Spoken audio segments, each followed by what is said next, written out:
ধন্যবাদ মিথিলা রায়কে। আমি তোমাদের উদ্দেশ্যে বলছি, তরুণরা যারা পিছনে আছো, এখানে তোমাদের বাবার বয়সের, দাদার বয়সের তারা আছে এবং ছোট পিচ্চি বাচ্চারাও আছে।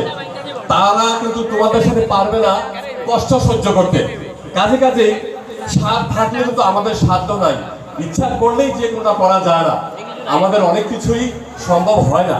তাই মুরব্বীদের দিকে তাকিয়ে এবং ছোট বাচ্চাদের কষ্টের দিকে তাকিয়ে আমরা আর দেরি না করি।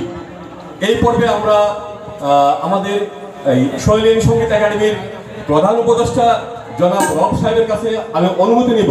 তিনি যদি অনুমতি দেন তাহলে আমরা আরেকটি গান শুনবো, না হয় আমরা পুরস্কার বিতরণী অনুষ্ঠানে চলে যাব। পুরস্কার তো নয়, সম্মাননা।